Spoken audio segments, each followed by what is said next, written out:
Hello, welcome to this video.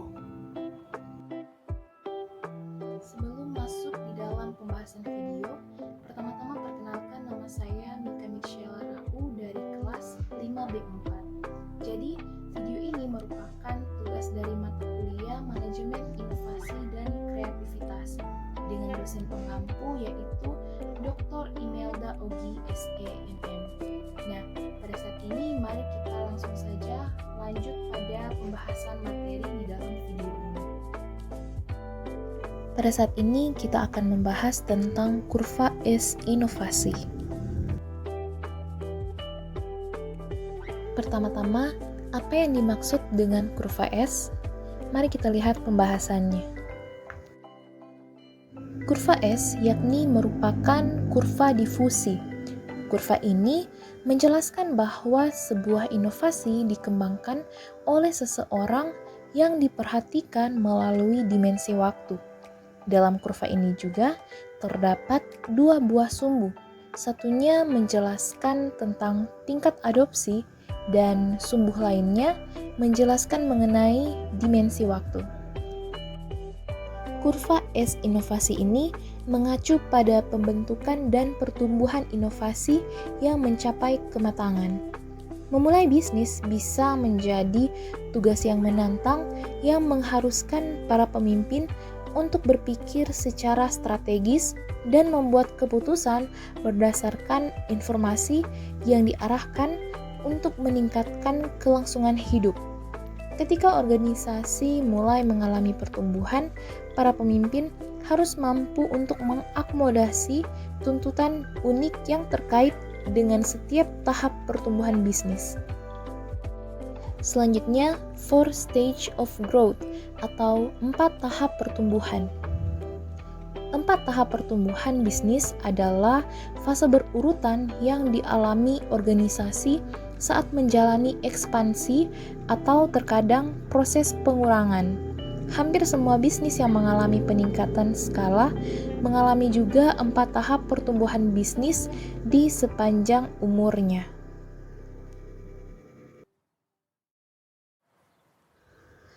Keempat tahap biasanya datang dengan tantangan unik masing-masing yang dapat bervariasi dari organisasi ke organisasi, tergantung pada industri tertentu, baik itu bisnis, lokasi, ataupun ukuran yang ada, dan faktor situasional lainnya.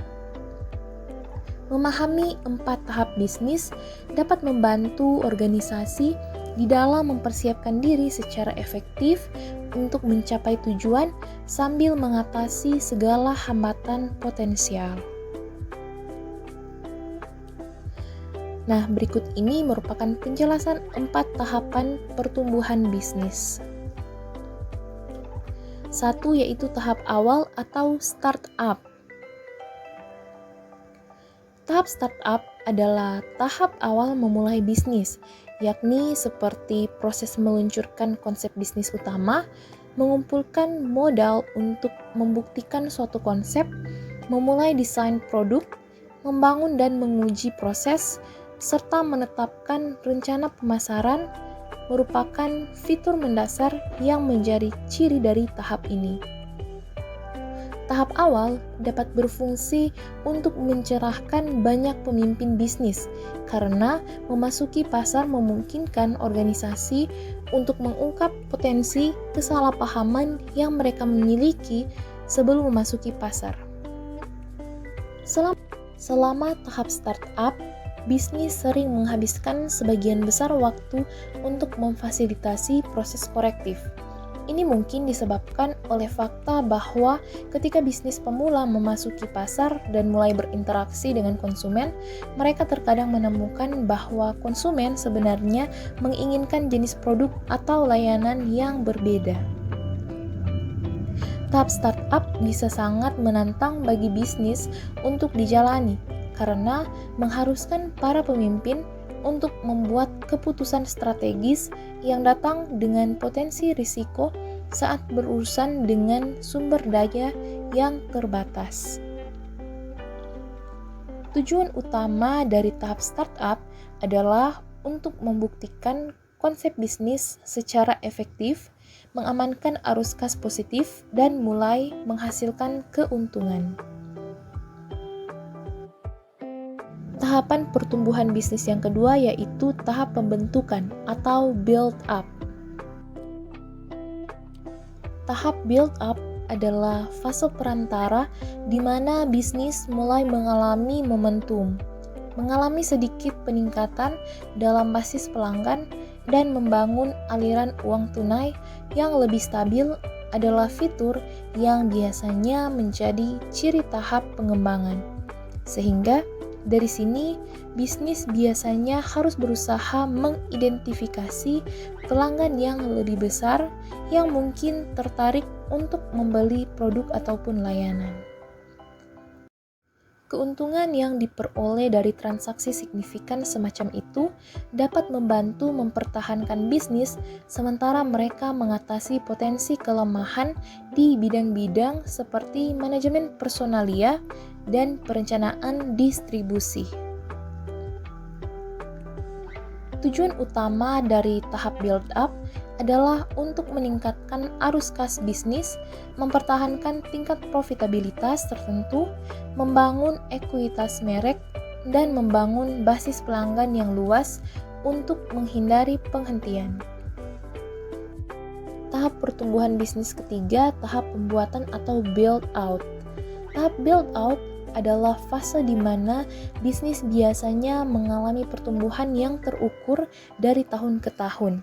Penguatan sistem dan proses, diversifikasi produk, dan pengenalan geografis adalah semua faktor yang menjadi ciri tahap pembangunan. Tujuan penting dari tahap build out adalah untuk memperluas dengan mantap sambil menggeser operasi dengan tepat dan memberikan peningkatan biaya yang terkait dengan melakukannya. 4. Tahap perusahaan. Tahap perusahaan adalah fase di mana bisnis mencapai tingkat kematangan yang sangat dicari. Pengakuan merek nasional atau internasional, pengurangan biaya, karyawan yang mapan, arus kas uang tunai yang stabil, dan basis pelanggan yang setia adalah semua fitur yang menjadi ciri tahap perusahaan. Dalam tahap perusahaan, bisnis mungkin mengalami tantangan yang terkait dengan mengelola kumpulan karyawan yang besar, berbagai biaya, dan kurangnya fleksibilitas. Pada tahap ini, karyawan terkadang mengalami penurunan kepuasan dan motivasi kerja yang dapat berdampak negatif pada momentum bisnis secara keseluruhan. Bisnis di tahap perusahaan dapat dikonseptualisasikan sebagai kurang gesit, inovatif, dan tradisional dibandingkan dengan pesaing industri.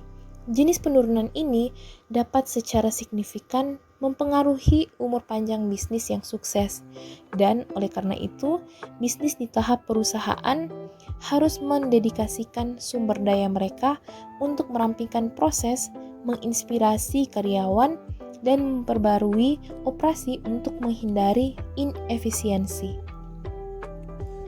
Inovasi berkelanjutan. Inovasi berkelanjutan adalah ketika perusahaan membuat peningkatan konstan pada produk, layanan, atau teknologi yang menjadi tanggung jawabnya. Peningkatan ini tidak secara radikal mengubah produk, mengubah kebiasaan membeli, atau pola penggunaan pelanggan perusahaan itu. Terdapat 4 jenis inovasi utama, yakni inovasi tambahan atau disebut inovasi berkelanjutan dinamis, inovasi yang mengganggu atau disebut dengan inovasi terputus-putus, inovasi arsitektur atau disebut dengan penelitian dasar, inovasi radikal atau disebut dengan inovasi terobosan. Manajemen inovasi dapat digunakan untuk mengembangkan proses inovasi, produk, dan pelayanan organisasi serta pasar dan pelanggan. Tanpa proses inovasi yang tepat, tidak mungkin menghasilkan produk yang efisien dan efektif, sehingga tidak mungkin pula mampu memberikan nilai inovasi kepada pasar dan pelanggan. Difusi inovasi terdapat 4 elemen pokok, yaitu yang pertama, inovasi, yaitu gagasan, tindakan, atau barang yang dianggap baru oleh seseorang. Yang kedua, saluran komunikasi, yaitu alat untuk menyampaikan pesan-pesan inovasi dari sumber kepada penerima. 3. Jangka waktu, yaitu proses keputusan inovasi dari mulai seseorang mengetahui sampai memutuskan untuk menerima atau menolaknya, dan pengukuhan terhadap keputusan itu sangat berkaitan dengan dimensi waktu. 4. Sistem sosial, yaitu kumpulan unit yang berbeda secara fungsional dan terikat dalam kerjasama untuk memecahkan masalah dalam mencapai tujuan bersama.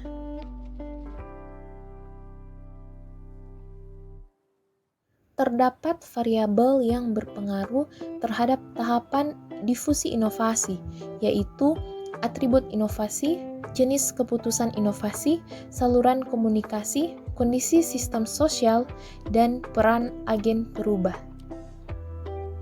Anggota sistem sosial dapat dibagi dalam kelompok-kelompok adopter atau penerima inovasi sesuai dengan tingkat keinovatifannya atau kecepatan dalam menerima inovasi.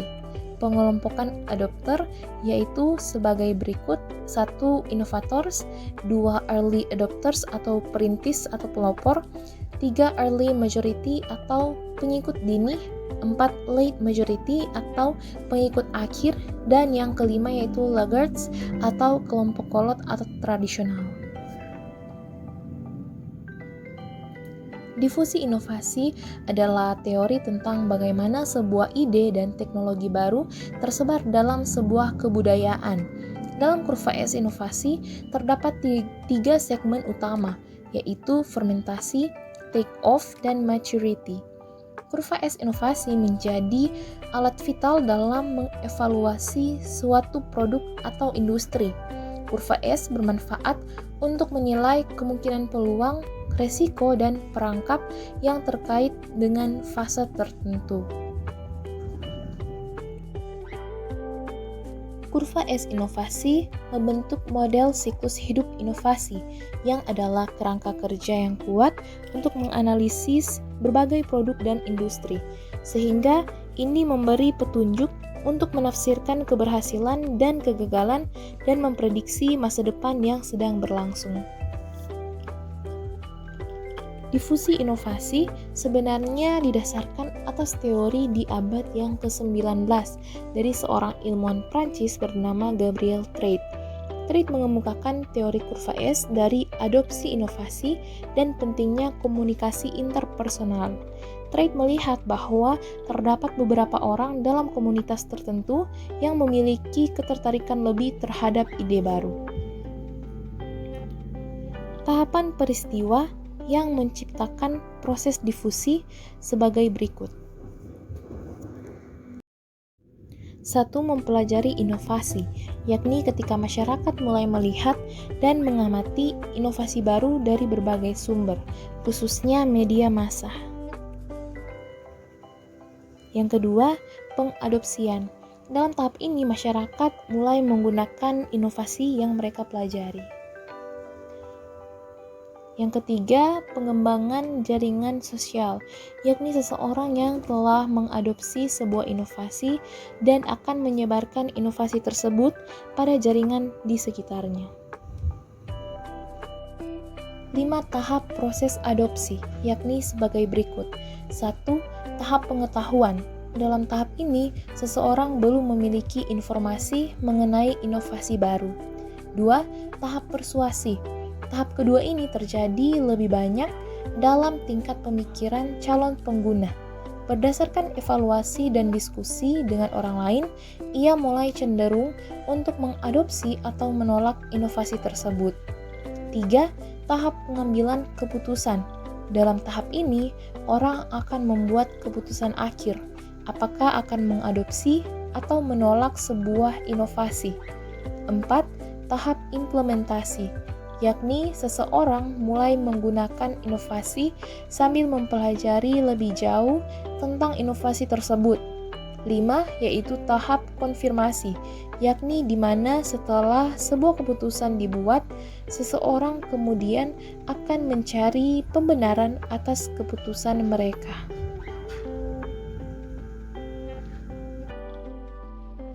Sekian pembahasan di dalam video ini.